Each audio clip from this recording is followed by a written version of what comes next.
এটা আমার লক্ষ্য এবং উদ্দেশ্য।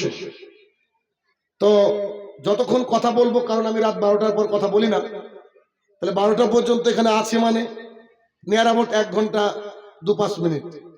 তো এই সময়টুকু আপনারা অতি মনোযোগ সহকারে আমার কথা শুনবেন বলে আমি মনে করি। আপনারা ডাক্তারের কাছে, একজন সার্জেন্টের কাছে কখন যান? যখন রোগ হয় তখন। ডাক্তারের কাছে যাওয়ার পরে ডাক্তার বলছে যে ওপেন হার্ট সার্জারি করতে হবে, অপারেশন করতে হবে। আপনারা তখন লক্ষ লক্ষ টাকা দিয়ে বেডের উপরে শুয়ে ডাক্তারকে দিয়ে অপারেশন করান এবং লক্ষ লক্ষ টাকা দেওয়ার পূর্বে লিখে দেন যে যদি আমি না বাঁচি তো এটা আমার দায়ী, আপনার দায়ী না। ঠিক না? কেন? আপনি বাঁচবেন, এটা আপনার ইচ্ছা। অনেক কষ্টে সম্পদকে বিক্রি করে চলে যাচ্ছেন ভেলুরে, চলে যাচ্ছেন চেন্নাইয়ে, চলে যাচ্ছেন লন্ডনে চিকিৎসা করার জন্য। আচ্ছা, চিকিৎসা করতে গিয়ে যদি পেটকে ফেড়ে দেওয়া হয়, বুককে চিরে দেওয়া হয়, তাহলে সেই দিনই কি সুস্থ হয় নাকি একটু সময় লাগে? কথা বলেন। সময় লাগে। তো আমি শাহিনুর রহমান আজকে এই ভবানীপুরের মানুষকে অপারেশন করব, কষ্ট হবে, সহ্য করবেন? কথা বলছেন না? অপারেশন করলে কি হবে? রোগটা একেবারে নির্মূল হবে। আর আমি যদি গোলালুর মতো কথা বলি তাহলে সমাজ পরিবর্তন হবে না, আপনাদেরও যায় আসে না, বলবেন যে মাওলানা খুব ভালো ভালো কথা বলে চলে গিয়েছে। কিন্তু আমি একটু অন্যরকম, একটু অন্যরকম।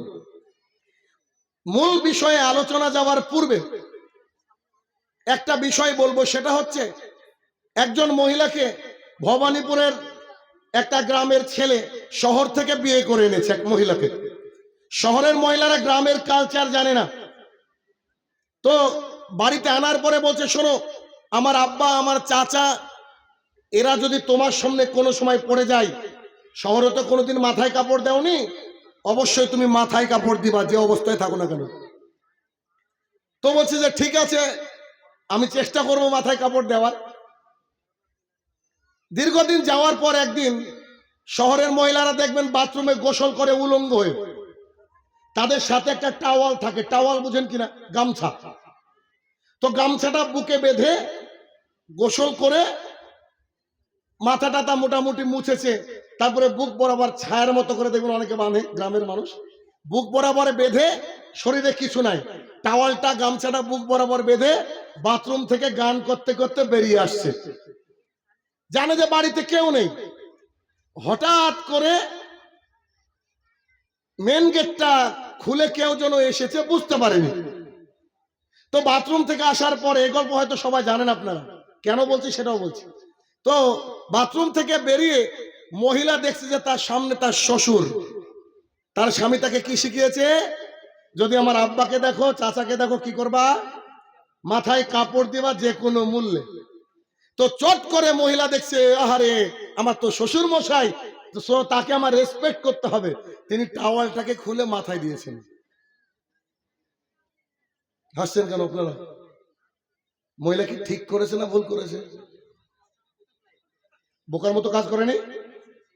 বোকার মতো কাজ করেছে। কেন?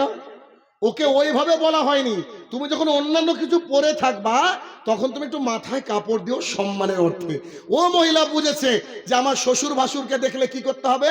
মাথায় কাপড় দিতে হবে। তো মাথায় কাপড় দিতে গিয়ে পুরো শরীরটা উলঙ্গ। অন্যায় করেনি? আপনারা আজকে জলসার আয়োজন করেছেন, উদ্দেশ্য দুটো। এক,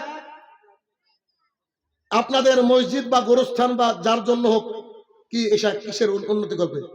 ঈদগাহ, ঈদগাহের জন্য কিছু টাকা উঠবে, এটা উদ্দেশ্য। আর 2 নম্বর উদ্দেশ্য, মানুষকে কোরআন এবং সুন্নাহ শোনাবেন। ঠিক না? এই তো। আচ্ছা, এখন এই জলসা করতে গিয়ে যদি আমাদের অনেক বড় পাপ হয়ে যায় কোথাও থেকে কোনো কারণবশত, তাহলে ওই শহরে মহিলার মতো যে নিজের মাথা ঢাকতে গিয়ে পুরো শরীরটাকে দেখিয়ে দেয়, এটা হয়েছে আপনার আজকের জলসার বিষয় আপনাদের। সেটা কেমন করে?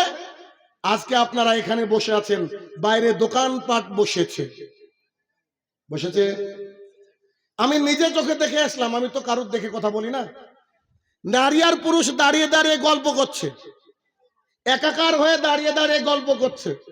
অনেক মেয়েরা সেজে এসেছে আজকে, তারপরে দাঁড়িয়ে ইয়াং ছেলেদের সাথে গল্প করছে। এখানে যদি আজকে তো আপনাদের 5 উপকার হয় তো 7 ক্ষতি। তার মানে ঠিক ব্যাপারটা এরকম হয়ে গেল যে আমার পুরো শরীর দেখে দেখুক, লেকিন মাথা ঢাকনা পড়েগা, নাকি? মাথা ঢাকতে হবে। খবরদার, যদি মনে করেন যে জলসা দিব তা দিয়ে মানুষের উপকার করব, তাহলে সমস্ত দোকানপাটকে বসতে দিতে হবে না, ক্লোজ করতে হবে। আব্দুল্লাহ ইবনে মাসউদ রাদিয়াল্লাহু তাআলা আনহু বলেন, রাসূলুল্লাহ সাল্লাল্লাহু আলাইহি সাল্লাম বলেছেন, এমন কোন পরিবার নাই যে পরিবারের মধ্যে জেনা ছড়িয়ে পড়বে না। প্রত্যেক ঘরে ঘরে জেনা প্রবেশ করবে। সাহাবায়ে কেরাম বলেন, আল্লাহ রাসূল বলেন কি জেনা প্রবেশ করবে মানে? ব্যাপারটা তো বুঝে আসে না। রাসূলুল্লাহ সাল্লাল্লাহু আলাইহি সাল্লাম বলেন, শোনো ও আমার সাহাবায়ে কেরাম, তোমরা শুনে রাখো, কোন মহিলার দিকে তুমি যদি তাকাও তোমার চোখের জেনা হয়, চোখ দিয়ে দেখা চোখের জেনা, কান দিয়ে শোনা কানের জেনা, অন্তর দিয়ে কল্পনা করা অন্তরের জেনা, হাত দিয়ে স্পর্শ করা হাতের জেনা, পা দিকে ধাবিত হওয়া পায়ের জেনা। আপনাকে আমি কি দিয়ে বুঝাই? একটা মহিলা যদি রাস্তা দিয়ে সেজে সুজে যায়, একটা ইয়াং ছেলে হোক আর বৃদ্ধ লোক হোক, ওই মহিলার দিকে যদি নজর হয়, নজর পড়ে যায়, নিশ্চিত অন্তরে খারাপ কিছু কল্পনা আসবে। বলেন, কেউ কি বলতে পারবেন যে আপনার আসবে না কল্পনা? যদি কেউ বলতে পারেন যে আপনার কল্পনা আসবে না, তাহলে বলবো আপনি একটু যৌন রোগ বিশেষজ্ঞ দেখিয়ে, আপনি পুরুষ না। কারণ আল্লাহ তাআলা সৃষ্টি করেছে আমাদেরকে ওইভাবে যে বিপরীত লিঙ্গের প্রতি একটা চাহিদা থাকবে। আবু হুরায়রা রাদিয়াল্লাহু তাআলা আনহু বলেন, রাসূলুল্লাহ সাল্লাল্লাহু আলাইহি সাল্লাম নিজের একজন স্ত্রীকে নিয়ে রাত্রে বেলা হাঁটছেন। সাহাবায়ে কেরামের সাথে দেখা হয়ে গেল। আল্লাহ রাসূল প্রথমে সালাম দিয়ে দিলেন। সাহাবায়ে কেরাম বলছেন, ওয়ালাইকুম আসসালাম ওয়া রাহমাতুল্লাহি ওয়া বারাকাতুহু। আল্লাহ রাসূল ভালো আছেন? আল্লাহ রাসূল বলছে, আলহামদুলিল্লাহ। তোমরা কেমন আছো? আলহামদুলিল্লাহ। আল্লাহ রাসূল বলছে, সাহাবী শোনো, ও আমার সাহাবায়ে কেরাম, তোমরা শুনে রাখো, আমার সাথে যে মহিলা হাঁটছে, এই মহিলাকে জানো? এ হচ্ছে তোমাদের মা, আমার স্ত্রী উম্মে সাফিয়া রাদিয়াল্লাহু তাআলা আনহা। সাহাবায়ে কেরাম বলছে, বলেন কি? আপনার সাথে তো আমাদের মাই থাকবে, অন্য কোন নারী আপনার সাথে থাকবে নাকি? আপনি আমাদেরকে কেন লজ্জা দিলেন? আপনার সাথে যে আমাদের মাই থাকবে, আপনার স্ত্রী থাকবে, এটা তোমরা জানি, তারপরেও কেন আপনি আমাদেরকে পরিচয় করিয়ে দিলেন? এটা আমাদের কেমন কেমন লাগছে।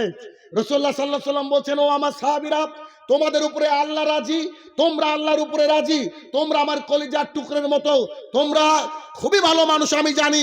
তবে আমার এইখানে দেখা হলো, আমি যখন আমি এইদিকে চলে যাব, তুমি এইদিকে চলে যাবা, শয়তান তোমার ভিতরে ওয়াসওয়াসা দিবে আর বলবে, কে ছিল রে? রাসূলুল্লাহ সাল্লাল্লাহু আলাইহি সাল্লামের সঙ্গে শয়তান তোমার শিরা উপশিরায় চলতে পারে। তাই আমি মুহাম্মদ সাল্লাল্লাহু আলাইহি সাল্লাম ক্লিয়ার করে দিলাম, এই মহিলাটা অন্য কেউ নয়। তোমরা আজে বাজে ধারণা করিও না, শয়তান তোমাদেরকে চেষ্টা করবে, তার জন্য আগে ক্লিয়ার করে দিচ্ছি, এইটা হচ্ছে তোমাদের মা, তোমরা যেন ভুল ধারণা করিও না। আল্লাহ রাসূল এই বাক্য কাদেরকে বললেন? একটু বলেন না। সাহাবায়ে কেরাম মানে কি জানেন? যাদের উপরে আল্লাহ রাজি, রাদিয়াল্লাহু তাআলা আনহু, যারা জান্নাতি, কতই সহজ সরল, কত বড় মাপের মানুষ ছিল সাহাবায়ে কেরামকে জানেন? একটু দেখাই কাদের ব্যাপারে আল্লাহ রাসূল এই কথা বলছেন। সাহাবায়ে কেরামকে দেখেন, আপনাদের এখানে তো গম হয়, গম জব হয়, সাহাবায়ে কেরাম 1 মুঠ জব দিয়েছে। 1 মুঠ কি দিয়েছে বলেন? 1 মুঠ জবের দাম কত বলেন তো বীরভূমে? 5 টাকা। আচ্ছা 10 টাকা ধরলাম। সাহাবায়ে কেরামের মধ্যে যে কোনো একজন সাহাবী, যে কোনো একজন সাহাবী আপনি নিয়ে নেন, আবু হুরায়রা নিয়ে নেন, আব্দুল্লাহ ইবনে আব্বাস রাদিয়াল্লাহু আনহু নিয়ে নেন, উমর, যে কোনো সাহাবীকে নিয়ে নেন, 1 মুঠ জব দিয়েছে। জব কত টাকা দাম? 10 টাকা। আর এই বীরভূমের মানুষ, আমি আপনি সবাই মিলে ওহুদের পাহাড় সমান সোনা দান করেছি। ওহুদের পাহাড় দেখেছেন কি? ওহুদের পাহাড় সমান সোনা দান করেছি। সাহাবীর 1 মুঠ জব আর আমাদের সোনা, আমাদেরটা কম পড়ে গেছে। সুবহানাল্লাহ বাড়ি কে বলবেন? কথা বুঝছেন না আমার? আমি তো বাংলা ভাষায় কথা বলছি, আপনার তো বোঝা উচিত। তার মানে সাহাবায়ে কেরাম যদি 1 মুঠ জব দান করে, আর আমরা যদি 1 ওহুদ পাহাড় সমান সোনা দান করি, তাও আমরা সাহাবীদের আমলের সাথে পারবো না। ওই সাহাবীকে আল্লাহ রাসূল বলছে, শোনো, শয়তান তোমাদের মধ্যে কুবাসনা দিবে যে সাথে মেয়েটা কে ছিল রে। তো আপনার ছেলে আজকে যারা ঘুরে বেড়াচ্ছে, ও কি সাহাবী নাকি? ও কি জিবরাইল? হ্যাঁ? তো ও অপরের মেয়েকে দেখলে ওর ভেতরে কি খারাপ কিছু বলবে না? আর যখনই খারাপ কিছু বলবে, আব্দুল্লাহ ইবনে মাসউদ রাদিয়াল্লাহু তাআলা থেকে বর্ণিত হাদিস, ওই ব্যক্তি জিনা করছে। তার মানে আজকে জলসা করতে গিয়ে আমাদের নেকি যদি পাস হয়, আমাদের গুনাহ হবে 7। তার মানে ঠিক ওই মহিলার মতো। এখন হয় জলসা করবেন না আগামী দিনে কি করবেন, এটা আপনাদের বিষয়, এটা আপনাদের বিষয়। আমার কথা খুব কষ্ট লাগে মানুষের শুনতে, খুব কষ্ট লাগে, কিন্তু দুঃখের বিষয় কি জানেন তো, আমার কথা শুনলে আপনার জীবন পরিবর্তন হবেই হবে ইনশাল্লাহ। হাজার হাজার মানুষ গোটা বিশ্ব জুড়ে পরিবর্তন হয়েছে। কেন দেখেন, এতটুকু কথা বলতে 6-7টা হাদিস কিন্তু শুনিয়ে দিয়েছে অলরেডি, খালি গুণে নামে হাদিস বলছে আপনাকে। তাহলে আমাদের জলসা দিতে গেলে, আল্লাহর কাজ করতে গেলে, তাহলে পাপকে আগে বন্ধ করতে হবে। কি বলেন? চাইলে কি দোকানপাটগুলো বন্ধ করা যেত না? অনেকে কিন্তু চেয়েছিল, আমি শুনেছি জালসা কমিটির অনেকে চেয়েছিল দোকানপাট না বসুক, আর কেউ কেউ আবার চেয়েছে কি না দোকানপাট না বসলে ভালো লাগে নাকি একটু জেনার বাজার চলুক না। আবার আবার কেউ কেউ একটু অতি দরদ দেখে বলেছে যে কি, আরে লোকগুলা অনেক দূর থেকে এসেছে, গরিব মানুষ, ওদেরকে পেট চলে না। গিয়ে দেখেন যেসব দোকানদার এই জলসায় দোকানদারি করে, এদের বাড়িতে কারোর বাড়িতে বরকত নাই। একবার স্ট্যাম্প পেপারে লিখে আসেন, নিয়ে আসেন, লিখে দেবেন। কেন?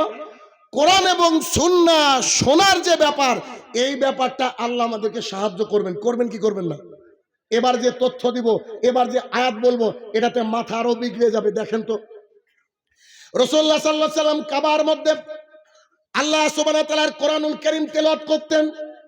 আবু জাহাল, উতবা, শাইবা, আবু লাহাব রাসূলুল্লাহ সাল্লাল্লাহু আলাইহি ওয়াসাল্লামের এই কোরআনের আয়াত, কোরআনের সুললিত বাণী, কোরআনের তেলাওয়াত জানে মক্কাবাসী শুনে না নাই, তাই তারা যুক্তি করে বলল, শোনো, আল্লাহ রসুল যখন কোরআন তেলাওয়াত করবে তখন তোমরা আশপাশে যাবা আর চিৎকার চেঁচামেচি করবা।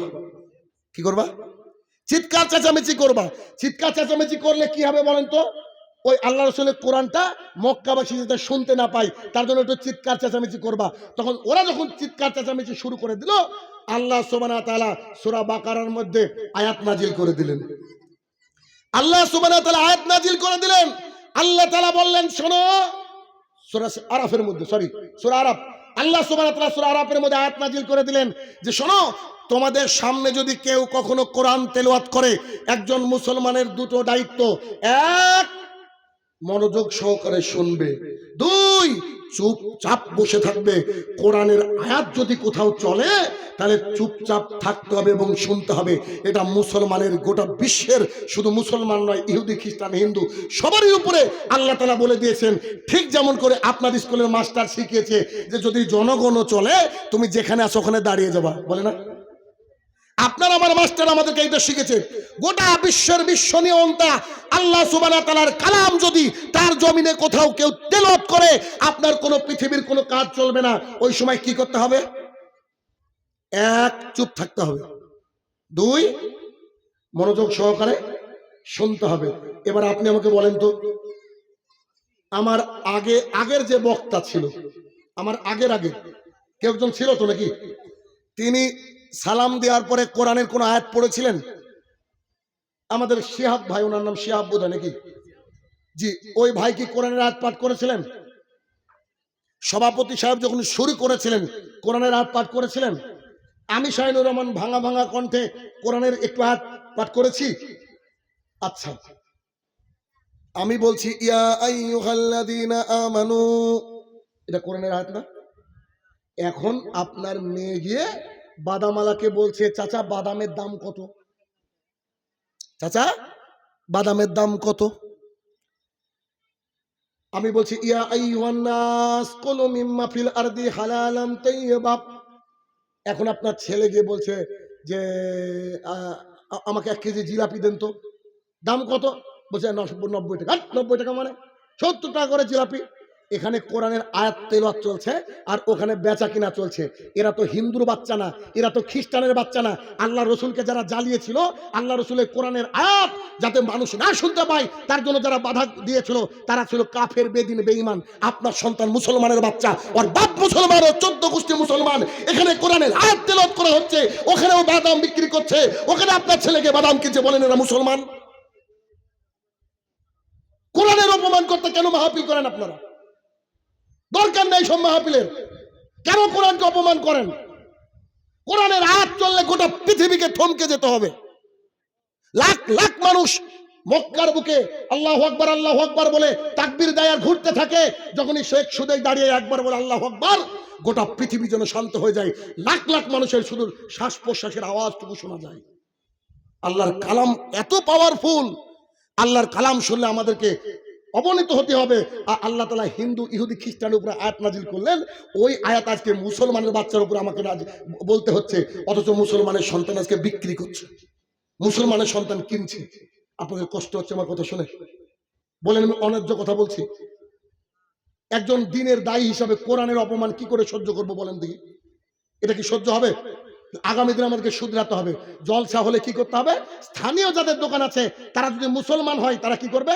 সেদিন মাগরিবের সময় না দোকান বন্ধ করে দিবে। তারা ভাবে যাক আলহামদুলিল্লাহ আজকে আমরা আলোচনা শুনবো। কেন? আজকে যদি এই লোকগুলো মারা যায়, আমার সামনে যারা উপস্থিত রয়েছেন তারা যদি মারা যায়, কবরে 3টে প্রশ্ন হবে। মান রব্বুকা, এ প্রশ্ন হবে না? তোমার রবকে? ওমা দীনুকা, তোমার ধর্ম কি?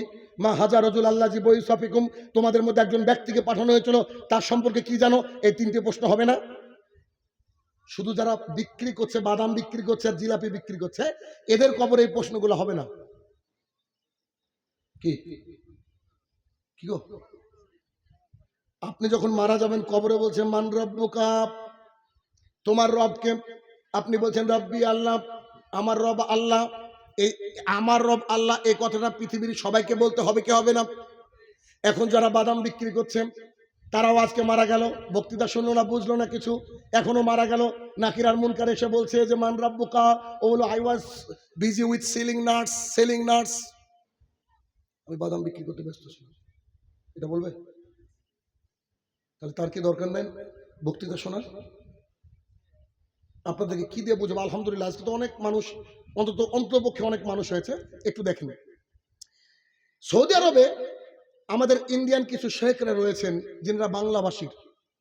তো বাংলা ভাষাভাষী শেখ একদিন বক্তৃতা করছেন, তিনি বাংলা ভাষায় বক্তৃতা করছেন।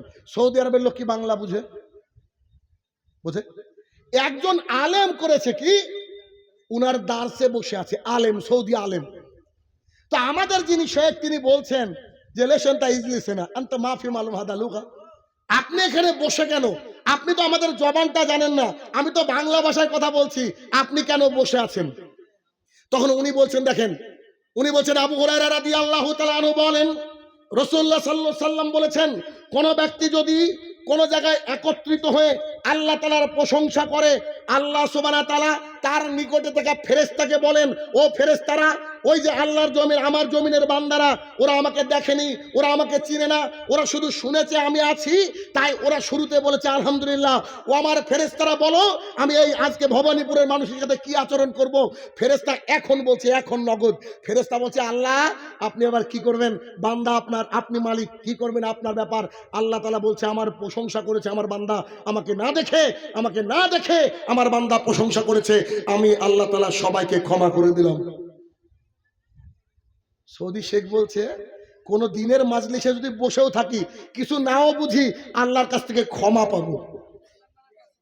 আজকে বাঙালি আপনি, আমি বাঙালি, আমি বাংলায় কথা বলছি।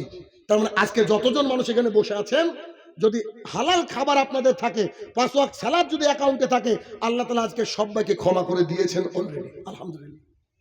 এর হাদিস, বুখারী হাদিস, আপনি আমি উল্টাতে পারবো না। তাহলে যা দিয়ে আমাদের উপকার হয় তা আমাদেরকে করতে হবে। শোনেন, আমাদের এই আল্লাহর জমিনে থাকতে গেলে আল্লাহ এবং আল্লাহর রসুলের ইতাআত করতে হবে, ব্যাস। পৃথিবীর কোনো মানুষের কোনো কথা কান দিবেন না। 2 নম্বর পয়েন্ট, একটা 1 মিনিটের কথা বলে সামনের দিকে এগোবো। 1 মিনিট। কথাটা কি? কথাটা হচ্ছে, ধরেন আমি শাহিনুর রহমান আপনাকে দেখিয়ে 1000 টাকা দিলাম এখানে, আর এই যে আমাদের ভাইজান ইনি হাতের মধ্যে করে 100টা টাকা তিনি এখানে মাজলিসে দিলেন। আমি কত দিলাম? 1000, আর উনি কত দিলেন? 100। আমারটা আপনারা সবাই জানলেন, আর ওনারটা কেউ জানলো না। কিয়ামতের মাঠে যখন আমরা দুজন দাঁড়াবো, সূর্য থাকবে মাথার উপরে 1 মাইল দূরে। কতটুকু দূরে? 1 মাইল দূরে। তো সূর্য মাথা থেকে 1 মাইল দূরে থাকবে, মানুষ ঘামতে থাকবে, কলিজা ফেটে যাবে, মানুষ একটু ছায়া খুঁজবে, না কিয়ামতের মাঠে কোনো ছায়া থাকবে না, একটা ছায়া থাকবে, ওটা হচ্ছে আল্লাহর ছায়া। অনেকে বলে আরশের ছায়া, আসলে অরিজিনাল কথাটা আল্লাহর ছায়া। তো ধরে নেন আপনার কথা আরশের ছায়া। তো আরশের ছায়া থাকবে, আরশের ছায়া তলে ওই ব্যক্তি স্থান পাবে যে ব্যক্তির ডান হাত দিল বাম হাত জানলো না। শাইনুর রহমান 1000 দিয়েছে, শাইনুর রহমান থাকবে না। এই ভাই গোপনে 100 টাকা দিয়েছে, এই ভাই থাকবে। যদি ভবানীপুরের মানুষ সমাজদার হন, বুদ্ধিমান হন, আমার বাক্য বুঝে গিয়েছেন যে ক টাকা দিলেন কি দিলেন এত জানাতে হবে কেন মানুষকে? আপনি এসে 1 কোটি টাকা দেন না কেন, 1 লাখ টাকা দেন না কেন? আরে আপনাকে নিতে হবে আল্লাহর কাছ থেকে। আমি মৌলবি সাহেব আপনার জন্য দোয়া করব, আমি ফজরের নামাজ পড়ি না, আমার দোয়াকে আল্লাহ কবুল করবে? আমার বউ বিটি পর্দা করে না, আমার দোয়াকে আল্লাহ কবুল করবে? আমার রুজি রুটি হারাম নাকি হালাল আপনি কি জানেন নাকি? খালি দাড়িওয়ালা লোক দেখলে মনে দোয়া করেন, আশ্চর্য কথা। আপনার নিজের প্রতি কনফিডেন্ট নাই। আপনি হাদিসকে এটাকে মেনটেন করে টাকা দিয়ে যাবেন ব্যাস। আর যাদের কলিজা শক্ত, যাদেরকে শয়তান আপনাকে কাট করতে পারবে না, তারা বলেন যে আমি 30,000 দিলাম, 50,000 দিলাম, 1 লাখ দিলাম। কিন্তু দান করলে যেমন আল্লাহর রাগ মিটে যায়, দান করলে আবার জাহান্নামেও যাওয়া যায়। কেমন?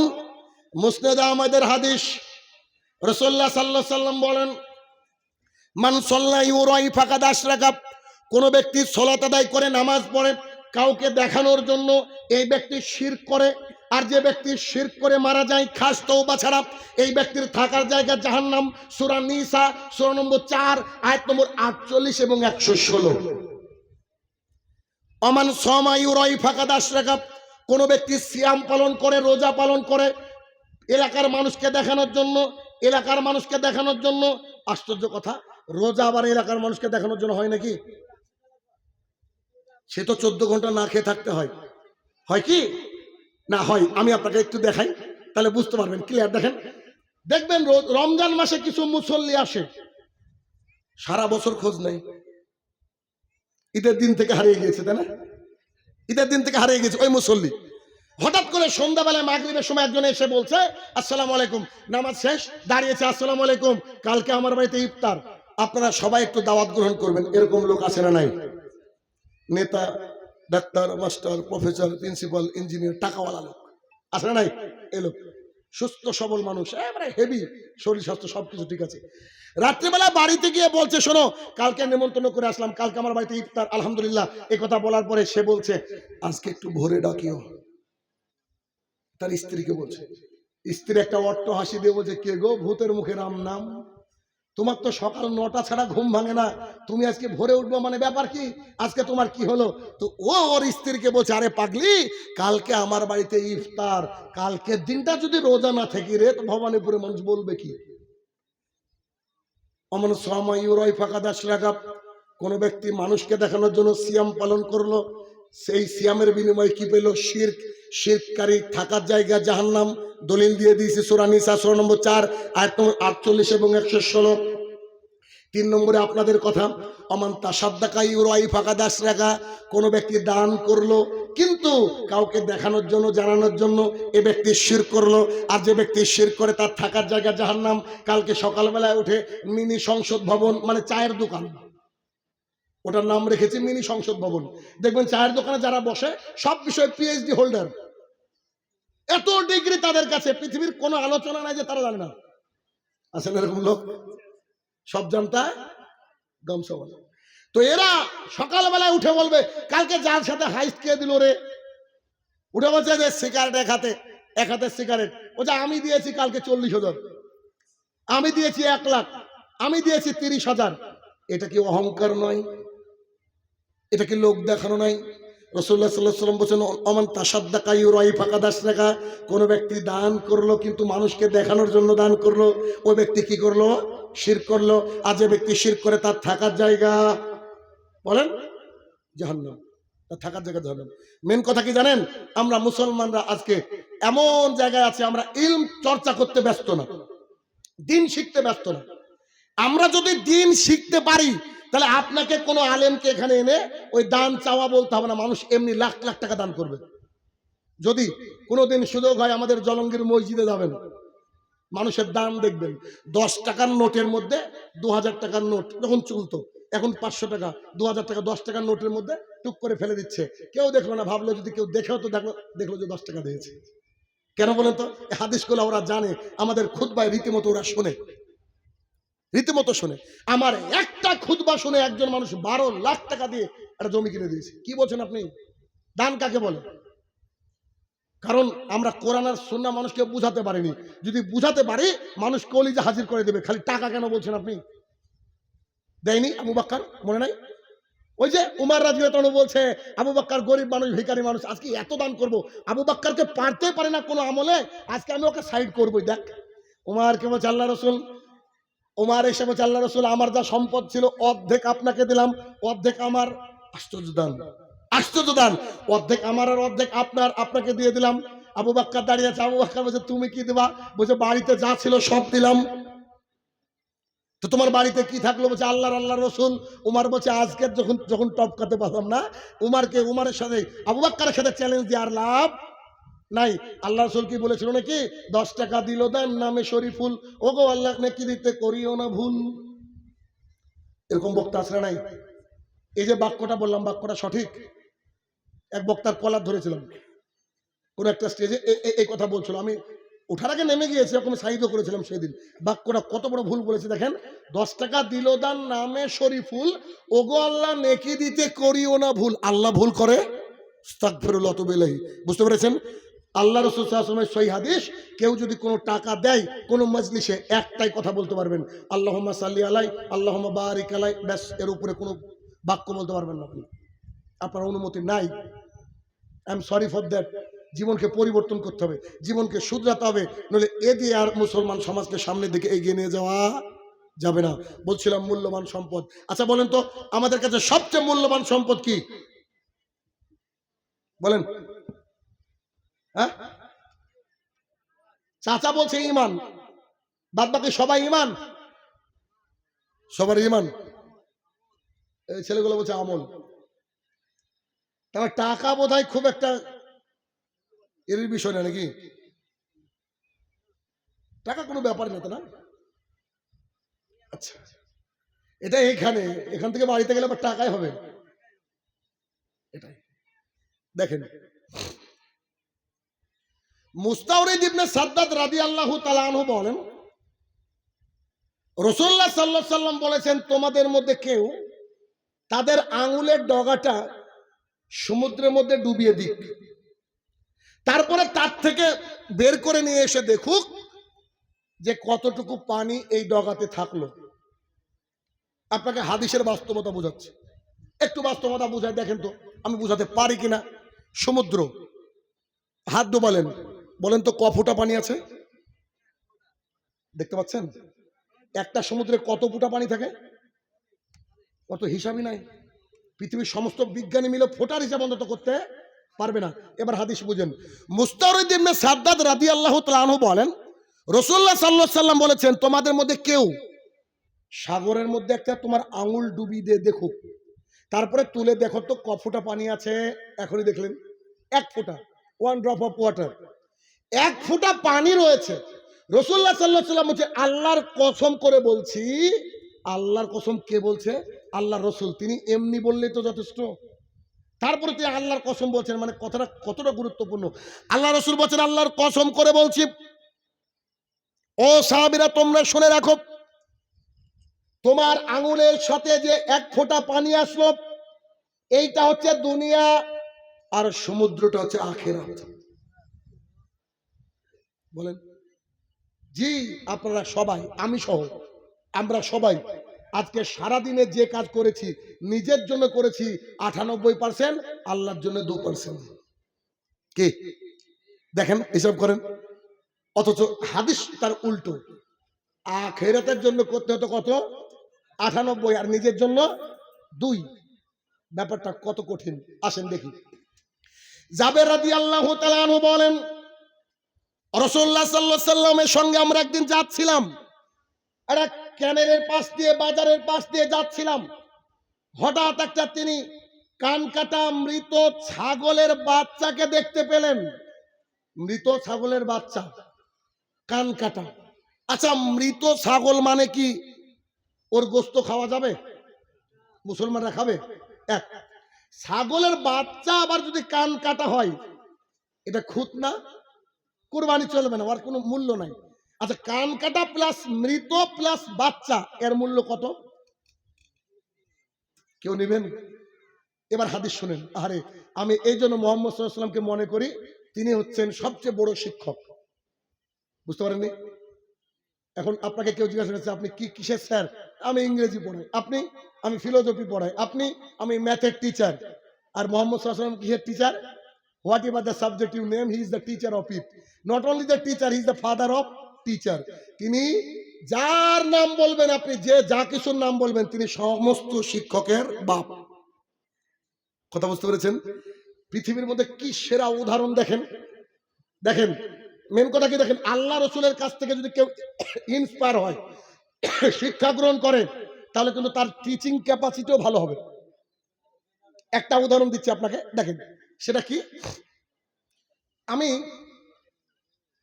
কম্পিটিটিভ এক্সামের ব্যাচ পড়াই। বুঝেন কি এটা? এই যে শিক্ষক, প্রাইমারি শিক্ষক, ডিফেন্স লাইনের পুলিশ, নিট দিয়ে ডাক্তার হয় না, এগুলোর শিক্ষক আমি। এগুলোর শিক্ষক আমি ইংরেজির মাস্টার, কিন্তু আমি ইংরেজি পড়াই। শুধু এটা না, গোটা বিশ্ব জুড়ে আমার ছাত্র আছে যারা আমার কাছে স্পোকেন ইংলিশ শিখে। আমার লেখা বইও পশ্চিমবঙ্গে চলে, ঘরে বসে স্পোকেন ইংলিশ। টেটের উপরে আমার লেখা বই রয়েছে, 30-30 ইংলিশ ফর টেট, অ্যামাজনেও পাওয়া যায়। তো আমি কম্পিটিটিভ এক্সাম পড়াই, ইংরেজি পড়াই, আমি ইংরেজি শিক্ষক। গোটা বিশ্ব, যেমন সৌদি আরব থেকে পড়ে, গ্রিস থেকে পড়ে, দুবাই, কাতার, বিভিন্ন জায়গায় আমাদের বাঙালিরা আছে না, সবাই ইংরেজি শিখে। মানে যাওয়ার পরে বুঝতে পারে শিক্ষার মূল্য। মানে ভবানীপুরে বুঝতে পারেনি, যেই সৌদি আরবে গিয়েছে, ওহারে যদি 10টা লাইন ইংরেজি বলতে পারতাম, তাহলে আমাকে মাঠে কাজ করা লাগতো না, আমাকে কম্পিউটারে কাজ করতে দিত। মানুষ বুঝে। একজন লোক আমার কাছে পড়ে, আপনাদের বীরভূমের এদিকে বাড়ি, ও মক্কাতে ক্লিন করে, মক্কা এর মধ্যে। তো ও আমার কাছে পড়ে, ওই মক্কার মধ্যে থাকে, ও ইংরেজি স্পোকেন শিখছে, অনেক দূর এগিয়ে গিয়েছে। এখন আমার সামনে 90-95 জন স্টুডেন্ট রয়েছে। তো স্টুডেন্টদের আমি কিন্তু একদম কলিজা। আমার যে কোনো ছাত্রের নাম্বার আপনাকে এখন যদি আমি দিই, ও হিন্দু, ওকে খালি বলেন যে সায়েন্স স্যারের কিডনি লাগবে, তো হিন্দু যারা ছেলে হোক আর মেয়ে হোক বলবে আমি দিব। বুঝতে পেরেছেন কেমন ভালোবাসে? খুবই ভালোবাসে আমাকে। কেন? একজন মুসলমানকে তো ভালোবাসারই কথা, বুঝেননি? তার ব্যবহারে আর তার পড়ানোর এতে। তো 90-95 জন স্টুডেন্ট রয়েছে। তো ছাত্রদেরকে আমি খুব ফ্রিলি পড়াই। অনেক আমার এমনি ইউটিউবে ক্লাস আছে, দেখবেন। তো পড়াতে পড়াতে একদিন এক ছাত্র বলছে, স্যার একটা প্রশ্ন করবো, কবে থেকে সাহস পাই না, আপনি পোশাকগুলো এত সুন্দর সুন্দর পরেন, তো প্যান্ট কেন আপনি ছোট পরেন? সবই ঠিক আছে, কিন্তু প্যান্টের সিট আপনার ছোট পরেন, আপনার ছোট ভাইয়ের প্যান্ট পরেন। এতদিন থেকে পড়ছি আপনার কাছে। তা আমি বললাম, ও প্যান্ট, ওটা আমার স্যার আমাকে বলেছে যে প্যান্টটাকে উঁচুতে রাখতে হবে। ওরা ভাবছে যে আপনার স্যার, আপনার স্যারের নাম কি? আমি বললাম যে হিজ নেম ইজ মুহাম্মদ সাল্লাল্লাহু আলাইহি ওয়াসাল্লাম। ওরা বলছে, স্যার এটা, আমি সেটা আমাদের নবী, তোদেরও নবী, সবারই নবী। তো সে মানে, আমি যে মুসলিম শরীফ হাদিস নম্বর 195, রাসূলুল্লাহ সাল্লাল্লাহু আলাইহি ওয়াসাল্লাম বলেছেন, যার প্যান্ট, লুঙ্গি, জুব্বা টাকনুর নিচে যাবে, তার ওই অংশটুক জাহান্নামে যাবে। আমি জাহান্নামকে ভয় করি, আর আমি আমার শিক্ষককে মানি। দ্যাটস ওয়াই আমি আমার প্যান্টটাকে টাকনুর উপরে রাখি। পরের দিন দেখছি প্রায় ছেলে পেলে সব জোরে নিয়ে চলে এসছে, হিন্দু মুসলমান সব। তো উদাহরণের যে ব্যাপারগুলো, উদাহরণ জিনিসগুলা যদি কেউ আল্লাহ রসুলের কাছ থেকে নেয়, সে পৃথিবীর সেরা শিক্ষক হতে পারে। যদি বিশ্বাস না করেন, আপনি ইউটিউবে কালকে গিয়ে লিখবেন, যেমন ইংরেজির মধ্যে প্রেপোজিশন একটা চ্যাপ্টার আছে, প্রেপোজিশন, যারা পড়াশোনা করেন, খুব টাফ এটা। আপনি লিখবেন প্রেপোজিশন বাই শাহিনুর রহমান, 1-1.5 ঘন্টা ক্লাস আছে, শিখবেন, পড়বেন, আপনার মনে হবে যে এর চেয়ে সহজ জিনিস পৃথিবীতে আর কিছু নাই। আলহামদুলিল্লাহ, টেকনিকটা ইউজ করেছি কার কাছ থেকে? মুহাম্মদুর রাসূলুল্লাহ সাল্লাল্লাহু আলাইহি ওয়াসাল্লামের কাছ থেকে। এবার উনার হাদিসটা শুনেন। জাবের রাদিয়াল্লাহু তাআলা আনহু বলেন, আমরা একবার রাসূল সাল্লাল্লাহু আলাইহি ওয়াসাল্লামের সঙ্গে হাঁটছিলাম একটা রাস্তা ধরে। আল্লাহ রাসূল একটা মৃত কান কাটা ছাগলের বাচ্চার কাছে বসলেন, আমরা দাঁড়িয়েছিলাম। তো কানটাকে ধরে আল্লাহ রসুল বলছে, ও সাহাবীরা শোনো। জি, আল্লাহ রসুল বলেন, এই ছাগলটাকে তোমরা ক টাকা দিয়ে নিবা? ছাগলটা কি? মৃত, কান কাটা প্লাস বাচ্চা। তোমরা দেখেন কত বড় শিক্ষক আল্লাহ রাসূল সাল্লাল্লাহু আলাইহি সাল্লাম। এই ছাগলের বাচ্চাটাকে তোমরা কত দিরহাম দিয়ে নিবা? দিরহাম দিনার ওই জামানার, আপনি আমি টাকা বুঝি, কত টাকা দিয়ে নিবা? সাহাবাই কেরাম বলছে পাগল নাকি, 1 টাকা দিয়েও নিব না। ভবানীপুরের মানুষ নেবে নাকি? তো বলছে 1 টাকা দিয়েও নিব না। রাসূলুল্লাহ সাল্লাল্লাহু আলাইহি সাল্লাম তখন বললেন, ও আমার সাহাবীরা শোনো, আল্লাহর কসম করে বলছি, এই ছাগলটা তোমাদের কাছে যতটা মূল্যহীন, আল্লাহ তাআলার কাছে দুনিয়াটা তার চেয়ে বেশি মূল্যহীন। কথা বুঝতে পারেননি? এই যে দুনিয়ার প্রতিযোগিতা, দুনিয়ার টাকা পয়সা, এই 1 কাঠা জমির দাম 1.5 কোটি টাকা, এগুলো আল্লাহর কাছে কান কাটা মৃত ছাগল যেমন আমাদের কাছে মূল্যহীন, মূল্য নাই, আল্লাহর কাছে এই গোটা দুনিয়াটা আল্লাহর কাছে ওই রকম একটা মৃত কান কাটা ছাগলের চেয়েও মূল্যহীন। এখানে একটা প্রশ্ন, বলেন তো পৃথিবীর আরবি কি? সামনে থেকে পৃথিবীর আরবি কেউ জানেন? আমি গ্যারান্টি দিচ্ছি সবাই জানেন, কিন্তু ওটা এতটা ইউজ করেন, ওটা জানেন না যে আরবি শব্দ। পৃথিবীর আরবি হচ্ছে দুনিয়া, জানেন না? আমরা অভ্যস্ত, যেমন এই যে চেয়ার, চেয়ার তো আর বাংলা কথা না, এটা হচ্ছে কেদারা, তাই না? কেউ বলে আরাম কেদারা। তো এইরকম আরবিটা আমরা ইউজ করতে করতে অভ্যস্ত কিছু। দুনিয়া অ্যাকচুয়ালি বাংলা হচ্ছে পৃথিবী। তো এই দুনিয়ার আরবি, দুনিয়ার আরবি হচ্ছে দুনিয়া, পৃথিবীর আরবি হচ্ছে দুনিয়া। আর দুনিয়া শব্দটা এসেছে একেবারে নিকৃষ্ট জিনিস থেকে।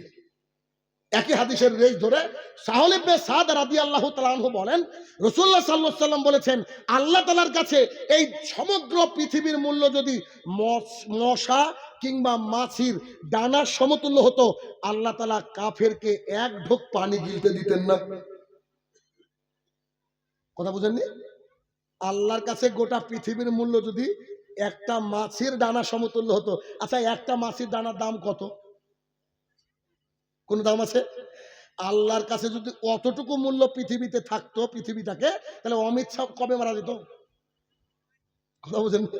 চণ্ডীদাস কবে মারা যেত? আল্লাহ গলা টিপে মেরে দিত। কেন? আল্লাহ তাআলা, আল্লাহ রাসূল সাল্লাল্লাহু আলাইহি ওয়াসাল্লাম বলছে যে কাফেরকে কি করতাম না? 1 ঢোক পানি গিলতে দিতাম না। তবে দুনিয়াটা আমার কাছে নিকৃষ্ট, ওদিকে আমার খেয়াল নাই, ওরা যা করছে করুক্কা, ছেড়ে দিয়েছেন আল্লাহ সুবহানাহু ওয়া তাআলা। বিচার কিন্তু একদিন হবে। অতএব এই 3টে হাদিস থেকে আমরা যা বুঝলাম, মুস্তাওরিদ ইবনে সাদ্দাদ থেকে বর্ণিত হাদিস, জাবের রাদিয়াল্লাহু তাআলা থেকে বর্ণিত হাদিস, আর সাউল ইবনে সাদ রাদিয়াল্লাহু তাআলা থেকে বর্ণিত হাদিস, এই 3টে হাদিসে বুঝলাম যে পৃথিবীটা একেবারে তুচ্ছ। কেন? এই পৃথিবীর মুখে একজন মানুষ কতদিন বাঁচে? 50, 60, 70 বছর, 80 বছর, 90 বছর। কিন্তু আফটার আওয়ার ডেথ, আমাদের মৃত্যুর পরে আমাদের জীবনটা কদিনের? কদিনের? অনন্তকাল, নেভার এন্ডিং লাইফ। ওই জীবনের কোনো শেষ নেই। এই 60 বছরের জন্য ফজরে উঠে ইট ভাটায় যান, এই 60 বছরের জন্য 30 বছর পড়াশোনা করে টিচার হন, এই 60 বছরের জন্য 20 বছর 25 বছর দৌড়িয়ে দৌড়ে আর্মির অফিসার হন, এই 60 বছরের জন্য লক্ষ লক্ষ টাকা ঘুষ দিয়ে আপনি মানে ডাক্তার হন বা আরো কিছু হন, এই 60 বছরের জন্য। কিন্তু অনন্তকালের জন্য কি করি? অ্যাসেট আছে আমাদের? আমাদের কিন্তু অ্যাসেট নাই। আমরা কতটা আত্মভোলা একবার খেয়াল করে দেখেন তো। এই হাদিসটা শুনেছেন কিনা? হাদিস লম্বা, ওদিকে যাচ্ছে না, যে 1999 জন জাহান্নামী। শুনেননি? আমরা ছাড়া কারা জাহান্নামী? আমি তো পাই না। কি কারণে পাই না? রাসূলুল্লাহ সাল্লাল্লাহু আলাইহি সাল্লাম বলেছেন, কোন ব্যক্তি যদি প্রতিদিন 10 বার কুল হু আল্লাহু আহাদ পড়ে, তার জন্য জান্নাতে একটা ঘর নির্মাণ করা হয়। বলেন তো আজকে সারাদিনে কে পড়েছেন? কথা বুঝতে পেরেছেন? প্রমাণ, এখানে প্রমাণ। রাসূলুল্লাহ সাল্লাল্লাহু আলাইহি সাল্লাম বলেন, আয়েশা রাদিয়াল্লাহু তাআলা বর্ণনা করেন, আমি মুহাম্মদ সাল্লাল্লাহু আলাইহি ওয়াসাল্লাম প্রতিদিন 100 বার তওবা পড়ি। আস্তাগফিরুল্লাহাল্লাযী লা ইলাহা ইল্লা হুয়াল হাইয়ুল কাইয়্যুম ওয়া আতুবু ইলাইহি। অথবা আস্তাগফিরুল্লাহ ওয়া আতুবু ইলাইহি, আমি মুহাম্মদ সাল্লাল্লাহু আলাইহি ওয়াসাল্লাম 100 বার পড়ি। অপর হাদিসে বললেন, আমি 70 বারের উপরে পড়ি। কে পড়েন এটা? আল্লাহ রাসূল। তিনি কে? তার আগের গুনাহও নাই, পেছনের গুনাহও নাই, তিনি যাই করেন তিনি জান্নাতে যাবেন। তো তিনি ইস্তেগফার পাঠ করেন, তিনি তওবা করেন। আর ভবানীপুরের মানুষকে খেয়াল করে দেখেন, হয়তো 5 জনও পড়িনি আজকে 70 বার ইস্তেগফার। কি বলছি? মিলছে কথা? আমরা হচ্ছে দুনিয়ার জন্য ব্যস্ত, অথচ আমাদের মূল্যবান সম্পদ ঈমান, এটা আমরা হারিয়ে বসেছি। মূল্যবান সম্পদ যে ঈমান, তার দলিল নেন। এই পৃথিবীর বুকে একজন মহিলার নাম, যারা পড়াশোনা আমরা করেছি তারা সবাই জানি, মাদার টেরেসা। নাম জানি না? নরওয়েতে নোবেল পেয়েছিলেন শান্তির উপরে। কেন জানেন? অ্যাকচুয়ালি মাদার টেরেসা এই আল্লাহর জমিনে অনেক কাজ করেছে মানুষকে সাহায্যের। এমন কাজ করেছেন তিনি, তিনার হোম বিভিন্ন প্রান্তে আছে, আমাদের তো কলকাতায় আছে, বিভিন্ন প্রান্তে গোটা বিশ্বের। যারা অবহেলিত বাচ্চা ডাস্টবিনে পড়ে থাকতো তাদেরকে তুলে এনে মুখে হাসি ফুটিয়েছেন এই মাদার টেরেসা। তিনি বলছেন, আমি একটা ড্রেন থেকে পোকাতে খেয়ে নিয়েছি অর্ধেক একটা মানুষের দেহ।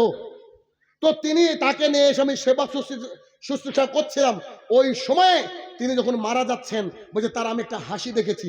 তিনি বলছেন যে এই হাসিটা ছিল গোটা পৃথিবীকে বিক্রি করলে দাম হতো না। সূরা মাইদা সূরা নম্বর 5 আয়াত নম্বর 32 আল্লাহ তাআলা বলছে, এই পৃথিবীর বুকে কেউ যদি বিশেষ দুটো কারণ ছাড়া একজন মানুষকে হত্যা করে, গোটা পৃথিবীর মানুষকে হত্যা করলো। আর কেউ যদি একজন মানুষকে বাঁচায়, গোটা পৃথিবীর মানুষকে সে যেন বাঁচালো। মাদার টেরেসা হাজার হাজার মানুষকে বাঁচিয়েছে।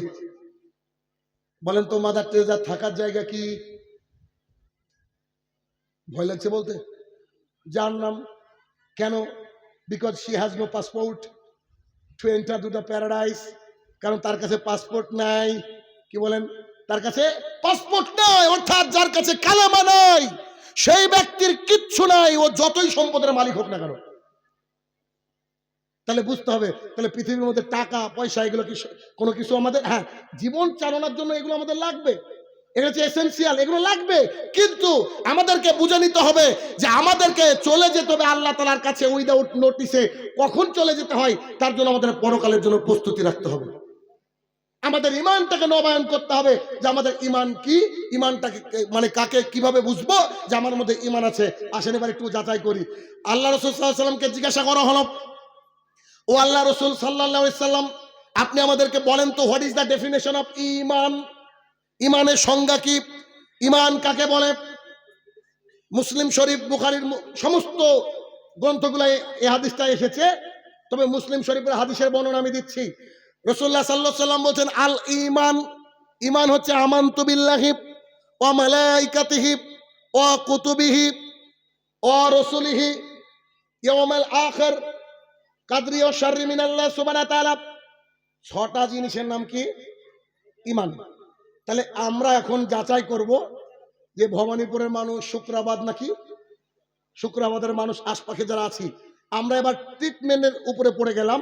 এখন এই ট্রিটমেন্ট অনুযায়ী আমরা আমাদের ওয়েটা, আমাদের রাস্তাটা সঠিক দিকে আছে কিনা দেখি, আমরা যাচাই করে নিব আমরা ইমানদার কিনা। প্রথমটা হচ্ছে আমানতু বিল্লাহি, আল্লাহর প্রতি ঈমান আনতে হবে। আল্লাহ কজন? আল্লাহ একজন। তাহলে পাথর চাপড়িতে যারা গিয়ে ওই যে সন্তান চায়, তারা কার কাছে চায় বলেন? ফুরফুরাতে গিয়ে যারা সন্তান চায় তাদের মাবুদ কজন? খাজা মঈনুদ্দিন আলীর কাছে গিয়ে যারা সন্তান চায় তাদের মাবুদ কজন? হ্যাঁ, ধরেন শাহিনুর রহমান বক্তৃতা করে খুব কড়া। আজকে যেমন আপনার এখানে খাচ্ছিলাম ভাত আমি, তা আমাকে এসে অনেক ভাত দেওয়ার চেষ্টা করছে, কারণ মানুষ আপ্যায়ন করে তো, কারণ অতিথি তো আমরা, তাই না? আমাদেরকে মানুষ ভালোবাসে, আপ্যায়ন করে, তো উনি অনেক দিতে চাইছেন। আমি বললাম দাঁড়ান, আমি বক্তৃতাও যেমন, বাস্তব জীবনেও তেমন। আল্লাহ রাসূল সাল্লাল্লাহু আলাইহি ওয়াসাল্লাম এই আমাদেরকে পেটটা ওইভাবে পুরে খেতে বলেননি যেমন করে আমরা খাই, আমাদেরকে পেটটাকে ফাঁকা রাখতে বলেছে। তো বক্তৃতার মঞ্চে এক করবো আর আমি খাওয়ার সময় গলা পর্যন্ত খাবো, এটা কি হতে পারে? হতে পারে না। তো আমানতু বিল্লাহি, আল্লাহ হচ্ছে একজন, এটা আমরা এমনি মুখে মুখে স্বীকার করি। কেন? আজকে আমরা সবাই নামাজ পড়েছি, তো নামাজের মধ্যে সূরা ফাতিহার মধ্যে পড়েছি ইয়াকা নাবুদু ওয়া ইয়াকা নাস্তাইন, আল্লাহ কেবলমাত্র শুধুমাত্র তোমার ইবাদত করি এবং শুধুমাত্র তোমার কাছে সাহায্য চাই। আরে বলছি যে তোমারই ইবাদত করি আর তোমার কাছে সাহায্য চাই, অথচ আমি চলে গিয়েছি ফুরফুরায়, গিয়ে বলছি বাবা আমার সন্তান এনে সন্তান দাও, আমার গাড়ি বাড়ি দাও, অনেক গাড়িতে লেখা থাকে দাতা বাবা, ওদের দাতা বাবা দিয়েছে গাড়িটা, এরকম আছে না? অনেক সন্তান তাবিজ ঝুলে রেখে দিয়েছে, কি ব্যাপার বলছে আমাকে ওই ফুরফুরায় গিয়েছিলাম, অমুক জায়গায় গিয়েছিলাম, পাথর চাপড়ি গিয়েছিলাম, তাই দিয়েছে। আমাদের ওই দিক থেকে একেবারে লরি লরি লোক পাথর চাপড়িতে আসে এদিকে। কি করে এখানে এসে বলেন? দলিল আছে, বিনা পুঁজির ব্যবসা। দেখেন, আমি সাধারণত গল্প করি না, কোরআন হাদিস বলে শেষ পায় না। এক চাচা, বৃদ্ধ একটা চাচা আমাকে একটা কাহিনী শুনিয়েছিলেন। বলছে, বাবা তোমার তো বহুদিন থেকে বক্তৃতা শুনি, আমি একটা বইয়ে পড়েছি, এই কাহিনীটা যদি সুযোগ পাও কথা বলো। আপনাদেরকে খালি হাকিকতটা বলার জন্য বলছি। দেখেন, এক পীর সাহেব, তার দরবারে একটা শিষ্য গিয়েছে, তো 4 মাস হলো গিয়েছে। শিষ্যকে বলেছে, তুমি যদি আমার মতো পীর হতে চাও 6 মাস আমার কাছে লাগাতার থাকতে হবে। ক মাস? বউ বাচ্চার কথা মনে করা যাবে না। এবার ওই ছেলেটা ধরেন ভবানীপুরে বাড়ি, ছেলেটা পীর সাহেবকে বলছে, হুজুর 4 মাস বউকে দেখিনি। আচ্ছা ঠিক আছে, আমার কলিজার টুকরা 4 বছরের একটা মেয়ে আছে, ওই মেয়েটাকে না দেখতে পেলে আমার ভেতরটা ফেটে যাচ্ছে, একটু এক রাতের জন্য যেতে দেন, 1 রাত। পীর সাহেব কি বলেছে? 6 মাস যদি থাকো তাহলে পীর হতে পারবা, আদারওয়াইজ তুমি পীর হতে পারবা না। তো বলছে একটা রাতের জন্য একটু ছাড় দেওয়া যায় না? তো পীর সাহেব দেখছে খুব কান্নাকাটি করছে আমার মুরিদ, ও দিয়ে দিয়েছে। বলছে তাহলে যাবা কিসে রাত্রিবেলায়? বাস স্ট্যান্ড তো কিছু নাই। তো বলছে আমার যে ঘোড়াটা আছে, ঘোড়াটা অসুস্থ, এই ঘোড়াটাকে টুকটুক করে নিয়ে যাবা, নিয়ে গিয়ে রাত ফজর হতে হতে আমার ঘরে ঢুকবা। ঠিক আছে। কতটুকু রাস্তা? এই 9 লাখ, এই ধরেন কি বলবে এটা, লোহাপুর থেকে ভবানীপুর, এটুকু রাস্তা। এবার লোহাপুরে পীর সাহেবের বাড়ি, ওই তার মুরিদ করেছে কি পীর সাহেবের কাণ্ডকলাপ তো দেখেছে। রাস্তায় আস্তে আস্তে আস্তে ওই ঘোড়াটা ছিল অসুস্থ, এই শুক্রাবাদের কাছে এসে মরে গিয়েছে ঘোড়াটা। এত রাত্রে কি করবে? এক বাড়িতে গিয়ে বলছে, কোদাল হবে নাকি? তো জি, কোদালটা নিয়ে একেবারে রাস্তার পাশে একটা কবর করে ঘোড়াটাকে পুঁতে দিয়ে এরা গাড়িতে সামনে একটা ছিল চাদরের মতো, ওটাকে টাঙিয়ে দিয়ে সকালবেলায় বসে গিয়েছে, গেরুয়া বসন পরে বলছে আমি পীর। কে পীর? ওই লোক। কবর কার? ঘোড়া। তো কি? ঘোড়া সার মাজার। অসুবিধা নেই, বাংলাদেশে প্রচুর আছে। তো ঘোড়া সার মাজার এলাকার মানুষ ভাবছে সুবহানাল্লাহ, আরে এই রাস্তা দিয়ে কালকে সকালবেলায় গেলাম গো, কেউ কিচ্ছু ছিল না, 1 রাতে কবর। হয় না এরকম কথা? 1 রাতে মসজিদ, 1 রাতে রাস্তা, সব বাটপাড়ি গুলো। তো এবার এর কাছে লোক হতে লাগলো প্রচুর, দোকান খুললি তো ব্যবসা হয়, প্রচুর লোক হতে লাগলো। ওই যে আসল মুরিদ, ও বলছে যে কি ব্যাপার, আমার কাছে লোক নাই কেন? লোক কমতে লেগেছে। ও ভাবছে আমার মুরিদও আসল না, তো মুরিদের কথা ছেড়ে দিয়েছে, হয়তো বউ বাচ্চাকে পেয়ে আর আসেনি। ও ব্যাস, একদিন এক লোক গিয়ে বলছে যে আপনার কাছে কি করে রুগী হবে? এই যে একটা নতুন পীর সাহেব এসেছে, যা পানি পড়ে দেয় তাই রোগ ভালো হয়ে যায়। আচ্ছা, তো কোথায়? তো হ্যাঁ, আমি সন্ধ্যাবেলায় যাব। সন্ধ্যাবেলায় নিজের দরবারকে বন্ধ করে মুখে মাস্ক লাগিয়ে সুন্দর করে খালি চোখ দুটো বের করে গিয়ে দেখছে যে ওর মুরিদ, ও পীর। তখন বলছে যে তোকে এখন কিছু বলবো না, লোকজন থিন আউট হোক, পাতলা হোক, দেন তোকে আমি দেখ কি করি। সবাই যখন চলে গেছে এসে বলছে আসসালামু আলাইকুম, চিনছো বেটা আমাকে? আরে হুজুর আপনি? তুমি বেটা খুব বিয়াদবি করেছো, তুমি এই কাজ করলা কেন? খাবো তো দুধ না, একসাথে খাবো। ঈশ্বর বলছে। তখন ও বলছে যে আচ্ছা ঠিক আছে, সবই ঠিক আছে, তো তুই এখানে কিসের কবরকে আন্দাজে এটা বানালি? তো বলছে হুজুর আপনি যে ঘোড়াটা দিয়েছিলেন, ওই ঘোড়াটা অসুস্থ ছিল, তার জন্য এখানে আমি কবর করে দিয়েছি, ইনশাল্লাহ ভবিষ্যতের বিজনেস একবারে পকপকা। তখন বলছে তাই? তাহলে আপনিও বসে দেন এখানে। দুজন বসে গিয়েছে। এখন পীর সাহেব অনেক রাতে বলছে তোকে একটা কথা বলতে ইচ্ছা হচ্ছে আমার, আবার বলবো কি বলবো না ভাবছি, তো কি? তো বলেন। বলছে আল্লাহর কসম করে বলছে ওটাও কারোর কবর না, ওটা যে এই ঘোড়াটার মা। কথা বুঝেননি?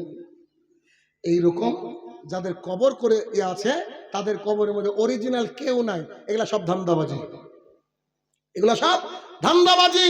নইলে কার বলা কথা, ইরাকে আমাদের দেশে মহরম পালিত হয় কি হয় না? ওখানে কবর থাকেন একটা, ঘোড়া টোড়া দেয়, ওটা কার কবর? হাসান হুসেনের কবর কি গোটা পৃথিবী জুড়ে আছে নাকি? কারবালা কোথায়? আর আমাদের প্রত্যেকটা এলাকা এলাকা একটা করে কারবালা আছে। এগুলো সব ধান্দাবাজি।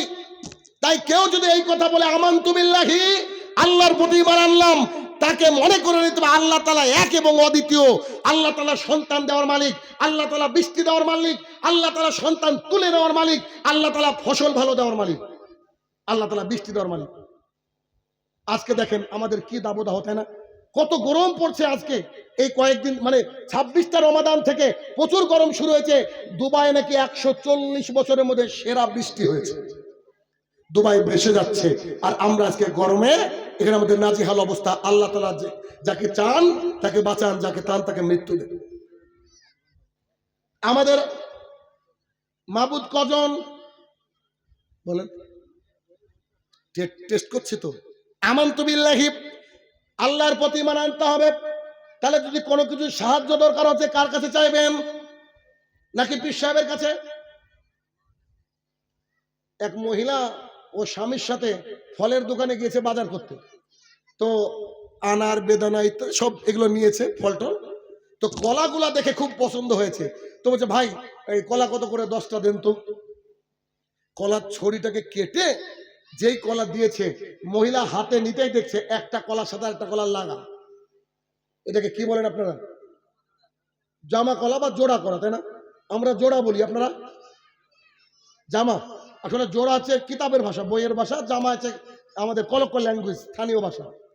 তো জামা কলা চট করে মেয়েটা বলছে, এটা ঘুরিয়ে দেন, এটা চেঞ্জ করে দেন। দোকানদার বলছে, বোন কি ব্যাপার, চেঞ্জ করার কি আছে? কলা তো পোকা নাই, ভালো। বলছে, তোমার হুঁশ নাই? তুমি জানো না যে জোড়া কলা খেলে জোড়া বাচ্চা হয়? এরকম প্রচলিত নাই সমাজে? তার মানে হয়ে গেল জোড়া কলা খেলে জোড়া বাচ্চা হয়, আর আল্লাহ বাচ্চা দেওয়ার মালিক, একটা কলা দেওয়ার মালিক দুটো। আস্তাগফিরুল্লাহ বলবেন না? তার মানে এলে যে সব কুসংস্কার। আমানতু বিল্লাহি, আল্লাহর প্রতি ঈমান আনতে হবে। আর আল্লাহর জমিনে মানুষ যদি আল্লাহর প্রতি ঈমান আনতো, তো পৃথিবীতে একটা পীরের মাজারও থাকতো না। কেন? ইয়াকা নাবুদু ওয়া ইয়াকা নাস্তাইন, আল্লাহ কেবলমাত্র তোমার ইবাদত করি, তোমার কাছে সাহায্য চাই। স্যান্ডেলের ফিতাও যদি ছিঁড়ে যায়, কার কাছে সাহায্য চাইতে হবে?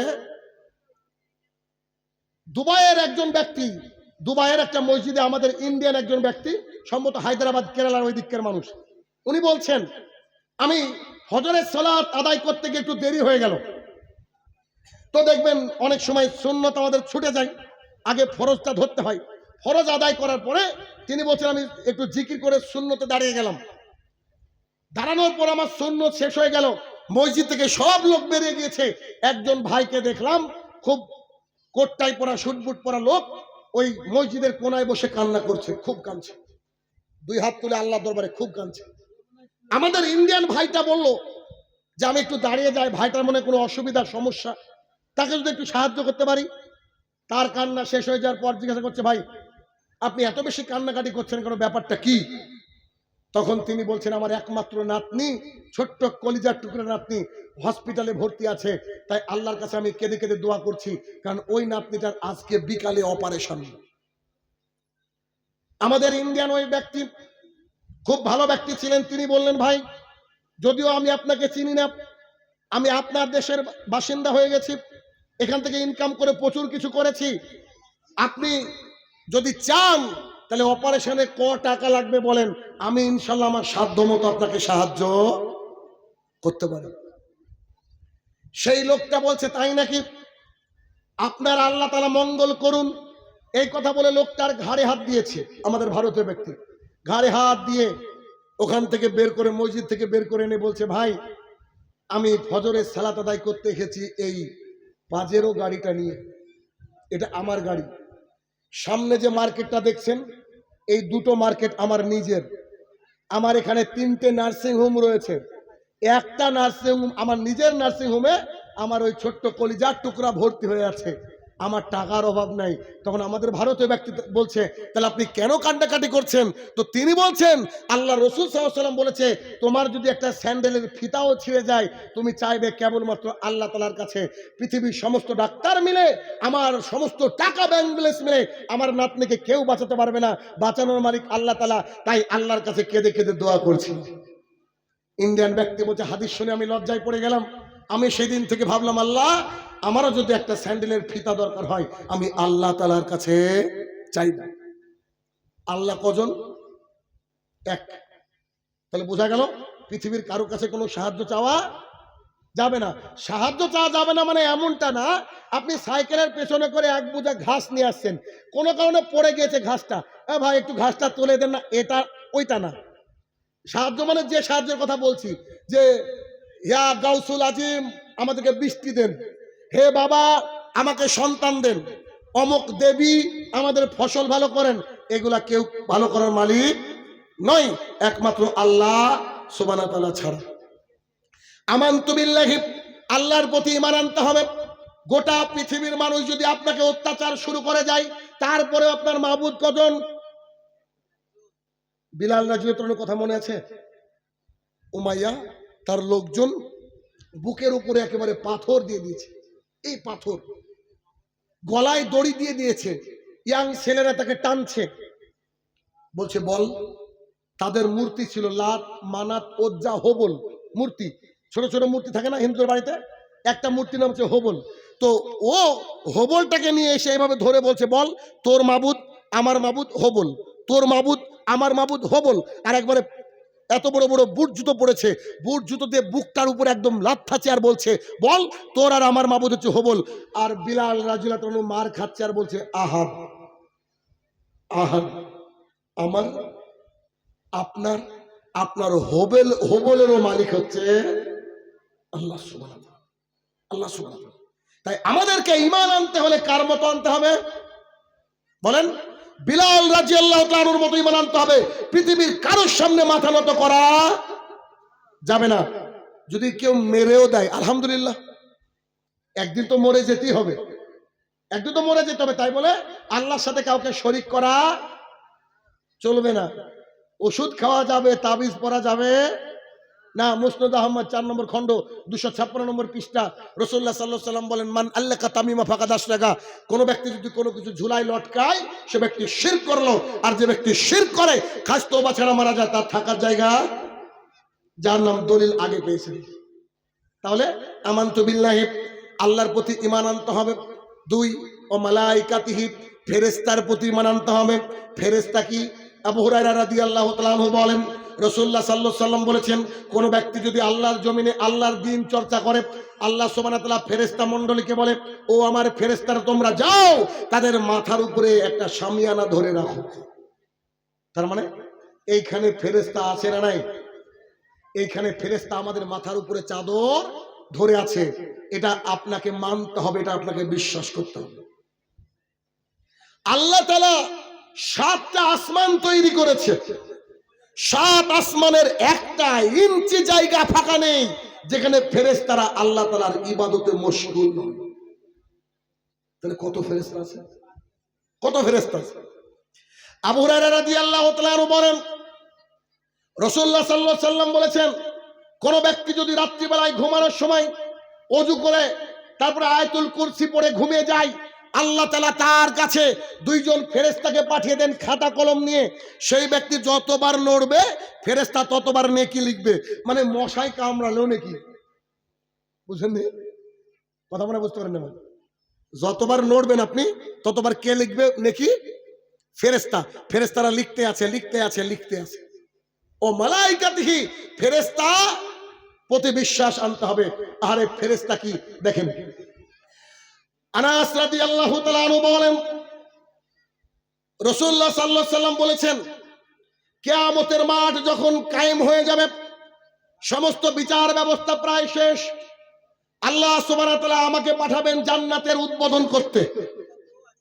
জান্নাতের প্রথম উদ্বোধন করবেন কে বলেন?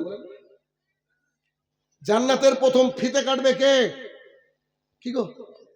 মুহাম্মদুর রাসূলুল্লাহ সাল্লাল্লাহু আলাইহি সাল্লাম। এই হাদিস আশ্চর্য হাদিস।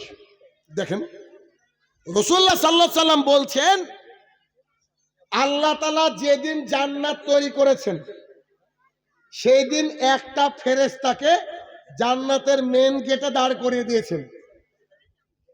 দাঁড় করে দেওয়ার পর ফেরেশতাকে বলছেন যে তোমার বাইরে থেকে একজন টোকা দিবে তোমাকে। তুমি বলবা কে? উনি যদি বলেন আমি মোহাম্মদ সাল্লাল্লাহু আলাইহি সাল্লাম, দেন ওপেন দ্য গেট, দরজাটা খুলবা। অন্য কে হলে খুলবা না। আচ্ছা থাক, এটুকু থাক, একটু পরে যাই। রাসূলুল্লাহ সাল্লাল্লাহু আলাইহি সাল্লাম বলেন আমি গিয়ে জান্নাতে টোকা দিব, টোকা দিচ্ছি এই করে। ভেতর থেকে বলছে মানান্তা, আপনি কে? আনা মুহাম্মদুর রাসূলুল্লাহ সাল্লাল্লাহু আলাইহি সাল্লাম। ফেরেশতা গেটটাকে খুলে দিয়েছে। বাক্যকে বোঝার চেষ্টা করেন তো। ফেরেশতা গেটটাকে খুলে দিয়ে বলছে, জি ফেরেশতা গেটটাকে খুলে দিয়েছে। ফেরেশতা গেটটাকে খুলে দেওয়ার পর ফেরেশতা বলছে, যেদিন আল্লাহ তাআলা জান্নাত সৃষ্টি করেছে ওই দিন আমাকে সৃষ্টি করেছে। আল্লাহ তাআলা বলেছে যে তোমার গেটে একটা টোকা পড়বে, তুমি বলবা কে?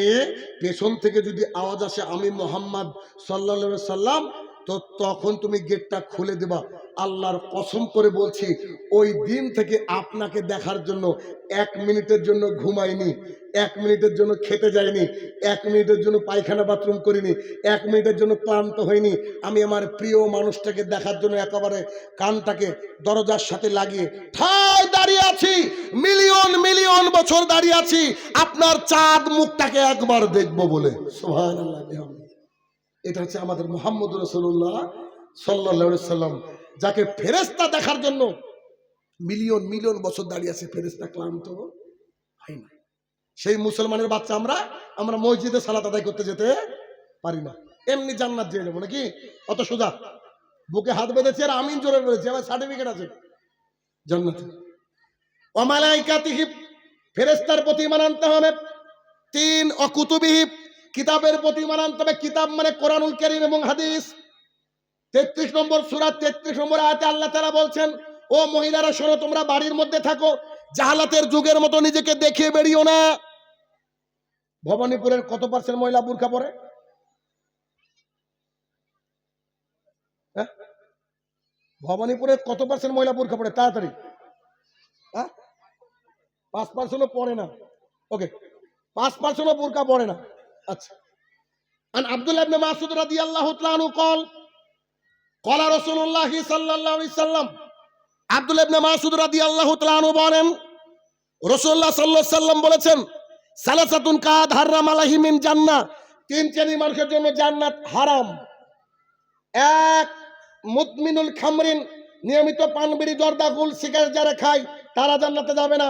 1450 বছর আগের হাদিস আমি অনুবাদ করছি, আমি অনুবাদক। আপনার গায়ে লাগলে I have nothing to do.